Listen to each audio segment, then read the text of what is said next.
In ancient China, Emperor Khan sees his daughter Turandot run into the throne room and trips over a hole in the carpet, which makes her cry. This carpet represents the continent and the hole is Malvia, a small peaceful kingdom that they haven't established relations with yet. To fill up the carpet, Khan sends out his men to Malvia led by General Boyan. In Malvia, the royal family wears 3 magic bracelets, one for the king, one for the queen, and one for the prince. It's a family heirloom and nobody should wear all 3 at the same time because that person would get great power but also be cursed. Prince Caliph is being sword trained by Master Zhou, and the kid is picking up the Chinese style of fighting pretty fast. At that moment their peace is interrupted by an attack from Boyan's army, who shoot a few flaming arrows before storming the castle. Malvian soldiers go out and try their best to defend their home, but Boyan's army is much bigger and easily overpowers them as they kill any person who dares fight them. Eventually Boyan and his men win the battle and next to the royal bodies they find the 3 bracelets, which they take to the emperor. On Turandot's birthday, she's opening hundreds of gifts and finds the box with the bracelets. She puts 2 on and tries to share the 3rd one with her dad, but he puts it on Turandot's arm too. This immediately activates the curse as the bracelets change shape and tighten around her arm, causing her to cry in pain. No matter how hard she tries, Turandot can't remove the bracelets, and soon she loses the ability to see color. Khan wants to try using a knife to remove them and Turandot sees his face as a skeleton when he comes closer, causing her to pass out. Later, the high priest informs Khan that he's learned that the curse can only be lifted by a future suitor. When Turandot turns 15, she'll share 3 riddles and whoever solves them will break the curse, but he'll also be risking his own life. If it's not done before she turns 18, her heart will turn to ice and she'll lose her mind. Meanwhile it's revealed that Zhou has escaped with Caliph, who has lost all his memories. After changing the boy's name to Blue Eyes to protect him, Zhou brings him to his hometown where he reunites with his family, and Blue Eyes immediately befriends Zhou's daughter. Many years later, Blue Eyes is a teenager determined to learn the art of fireworks. Zhou's daughter Luer has become a sister to him and she often bothers him when he's practicing. One morning, she plays a prank on him that ruins his firework and finishes his last gunpowder. To apologize, Luer takes Blue Eyes to the mines, where they sneak around to watch how the masters create amazing fireworks that form shapes like a phoenix. Unfortunately they're seen by a guard, so they have to start running through the mine. Whenever the guards try to stop them, they push them away and jump on the furniture, trying to slow them down. Suddenly the guards are about to catch up to them, but the firework master throws a few sparks at the guards, allowing the duo to escape through a hidden tunnel. At the palace, Boyan checks on Turandot, who has grown into a beautiful yet cold princess. Khan wants Boyan to train her, so Turandot has no choice but to fight him. Because of the curse, Turandot has special abilities and can move at great speed, so at first Boyan can't land a single hit. However, when he breaks her loom to grab a wood piece, she begins attacking him directly and proves her swordsmanship is still weak. Offended by his criticisms, Turandot runs outside at super speed and waits for Boyan to cut his cheek, so he changes the wood for his actual sword. By looking at the reflection on the metal, Boyan manages to grab Turandot, quickly disarming her. At that moment, Blue Eyes and Luer come out of the tunnel, which takes them to the palace garden. Seeing Boyan grabbing Turandot, Blue Eyes misunderstands the situation and comes in the prince's defense using her sword. Thanks to his master's teachings, Blue Eyes offers a very good fight, and Boyan recognizes it as Zhou's style. Both men continue to exchange hits and Boyan's experience comes through when he finally overpowers Blue Eyes, but when he's about to stab him, Luer tries to stop him with her whip. Boyan easily pushes it away and brings down his sword, but Turandot inserts her arm and the sword breaks against the bracelets. Then a bunch of guards appear to arrest the intruders, but Turandot says they're with her and announces Turandot will train her from now on. Soon the 2 teens begin training with their swords together every day and a bond between them grows. Turandot is very impressed by Blue Eyes because he can keep up with her regardless of her curse. One afternoon while they're jumping around the palace ground to train, Blue Eyes accidentally touches the bracelets and is shocked to see flashbacks from his homeland's invasion, although he doesn't know what they mean. In the meantime, Boyan asks the high priest to make him incredibly powerful. In a small secret lake inside a cave, the priest tries to perform a special ritual that starts covering Boyan in gold, but it doesn't work and the gold disappears. Boyan begins wondering if he must kill Khan to gain power, so the priest points out that Boyan could marry Turandot instead. Sometime later, Blue Eyes misses Turandot so much that he visits her during a full moon, which is the only night he's supposed to stay away. When he sneaks into her room, he's shocked to find her tied up by multiple pieces of fabric and starts cutting them, ignoring her warnings to leave her alone. The bracelets are digging into her skin more than usual and as soon as she's free, her eyes change and cause her to see Blue Eyes as a skeleton. Soon the curse takes over and Turandot turns the fabric into a weapon to try to attack Blue Eyes, who speaks to her with sincere words while blocking her weapon with his sword. His words help her snap out of it, but she's angry because he broke her rule and almost died, so she asks him to never come again. A few days later, Blue Eyes becomes a royal guard and is part of the team that protects Prince Yuzong of Lampu when he comes to visit their town for a festival. Turandot is still locked up in the palace, so she keeps herself busy by using her powers on the looms to work faster. Many men have died trying to solve her riddles, but Ka insists she tries again on the prince that just arrived. Back in town, Blue Eyes is finally off duty, so he enjoys the festival with Lu'er and her friend Yuong. They notice that Yuthong has a very fancy dagger, so Lu'er uses her whip to send it flying and it's caught by Yuong, who immediately runs away. Yuthong begins chasing Yuong through town and after lots of jumping he manages to catch him, but Yuong throws the dagger at another friend and tells him to run. Meanwhile the prince's bodyguard attacks Lu'er, but he's too slow and she easily dodges all his moves as she jumps around with her whip. Lu'er then tries to escape by climbing a weak structure and the bodyguard decides to bring it down, however Lu'er jumps away before she could get hurt. At that moment Yuthong appears as he tries to chase the other guy, but before the structure hits him, Blue Eyes saves him just in time. Afterward Blue Eyes makes Lu'er return everything she stole and shows Yuthong around the festival. He also takes him into the mines, where he makes a small tree firework to bless the prince. Yuthong then shares he's come to solve the riddles and his brother died trying. He can tell that Blue Eyes loves the princess, so Yuthong announces he's now his sworn brother. The next day, Yuthong visits Turandot pretending he's here for the riddles, however he takes out a dagger and tries to kill her for what happened to his brother. Turandot moves fast and catches the dagger when he throws it at her, then she commands her threads to knock down the bodyguard and capture Yuthong, reminding him that his brother had accepted the contract.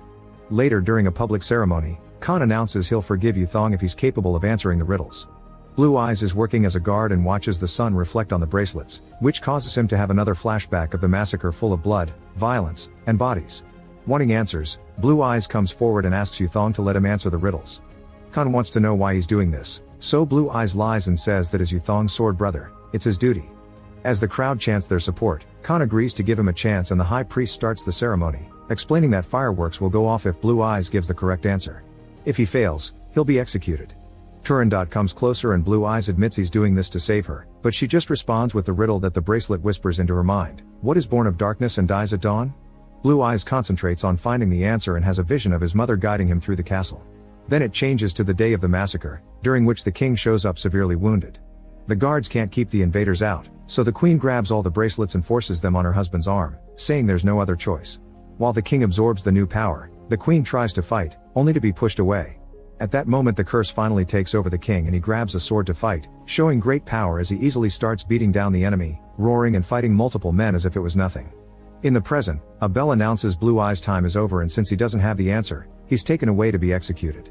As he's carried to his death, Blue Eyes has another vision and sees his mother telling him to leave with Zhou because he's the kingdom's only hope. Seeing it as a sign, he yells that the answer is hope, causing one of the bracelets to break. However Turandot is in the palace and nobody sees this, so before Blue Eyes can be killed, Zhou jumps in to rescue him. After knocking down a few guards, he throws a lance and saves Blue Eyes' falling body right before it lands in the boiling water. At that moment fireworks start exploding in the sky, confirming his answer is correct.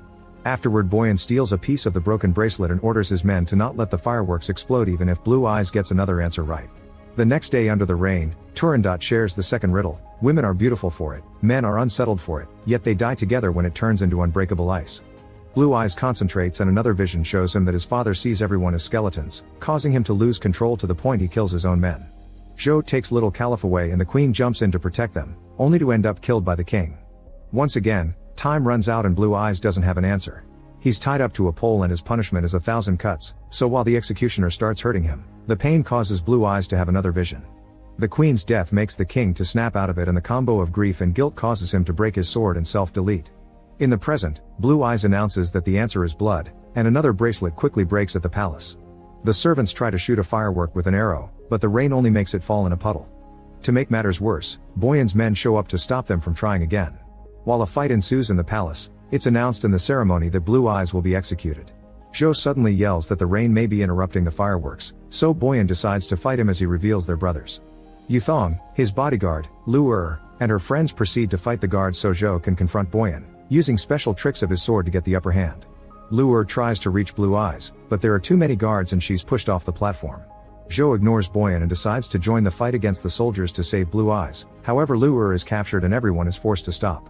At the palace, Turandot uses her magic to kill all the soldiers, quickly saving the servants before finding the arrow.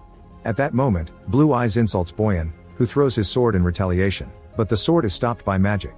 Turandot flies down on the platform and announces Blue Eyes gave the right answer, so he's freed.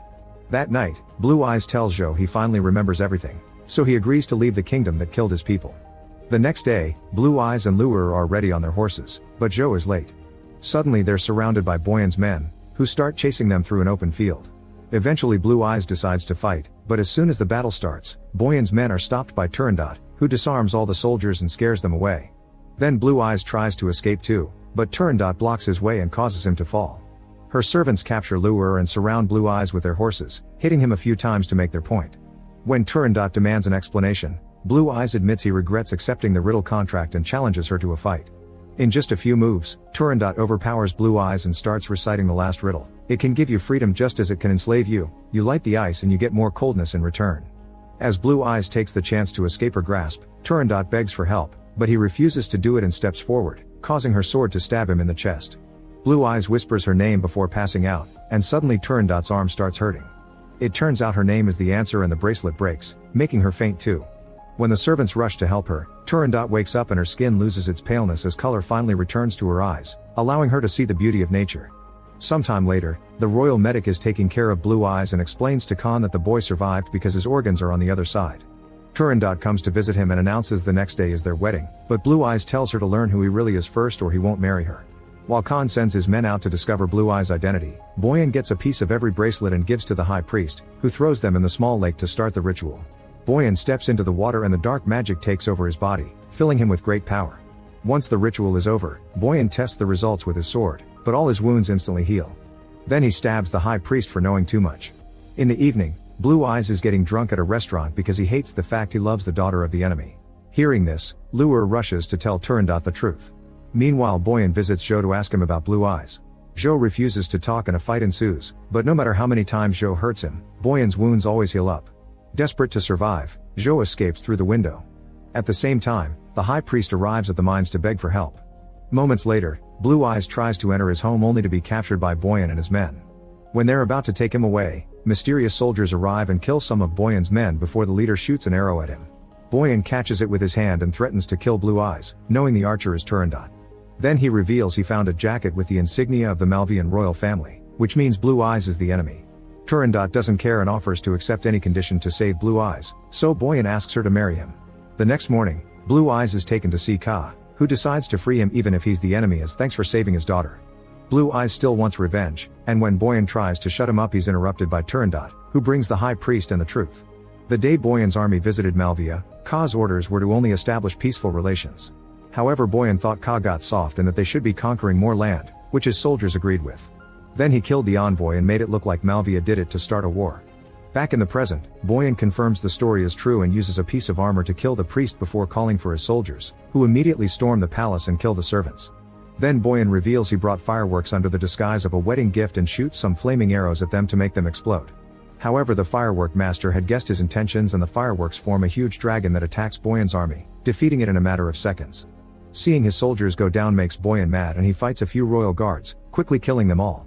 Then he challenges Ka for the throne and the emperor accepts, thinking he can defeat him by using a sword made from a meteor. However, as he starts hitting Boyan, Ka is shocked to see the sword breaking little by little. A smug Boyan pushes him away and the rest of Ka's people attack him, going after the remaining soldiers as well. A brutal battle takes over the throne room as people show off all their skills with a variety of weapons, like Liu Yar's whip and the strength of Yuthong's bodyguard. Blue Eyes and Zhou fight Boyan together, but their weapons are useless. They manage to kick Boyan against the table, only for him to grab a knife and throw it at Zhou's chest. Furious, Blue Eyes tries to fight him yet he's overpowered again. Turandot tries to save him and Boyan retaliates by choking her, but he lets go of her when he sees Zhou standing up. Boyan jumps on his brother and tries to kill him, so Lure grabs his arm with her whip, only to be thrown away. Then Blue Eyes throws a box at Boyan's head before Turandot drags him out of the palace. Boyan immediately follows them, giving Yuthong and the others the chance to defeat the last soldiers of his army and win the battle. By using the secret tunnel, Blue Eyes and Turandot arrive at the mines and shoot fireworks at Boyan, but nothing can hurt him. He starts destroying the place and Blue Eyes pushes Turandot down before she can get hurt. Then he lights up bigger fireworks, which destroy Boyan's armor and burn his skin yet he always recovers. Eventually the fireworks bring down a statue that falls on top of Boyan, bringing him down. Thinking it's over, the teens are about to share a kiss, but suddenly Boyan comes out of the debris. Blue Eyes rushes to attack him and Boyan breaks his sword, pushing him back. Then Turandot tries attacking him too and when Boyan hits her, she spits blood on his shoulder and notices it's hurting his skin for real. As she flies back, she throws her blood-covered sword at Blue Eyes, who catches it as he slides to stab Boyan. Thanks to the blood, this time the sword goes through and shocks Boyan, who immediately burns down. Afterward Blue Eyes rushes to Turandot's side, who finally calls him Caliph and tells him where to find the secret of the fireworks before she dies in his arms. The next day, Caliph begins traveling back to Malvia. He stops at various cities on the way and always lights up huge beautiful fireworks to bless the locals. When he finally returns home to rebuild his kingdom, Caliph becomes king and celebrates with more fireworks. At his side, he sees Turandot's ghost, who lights up a firework too before disappearing. Make sure to subscribe and turn on notifications so you can watch more videos like this. Thanks for watching.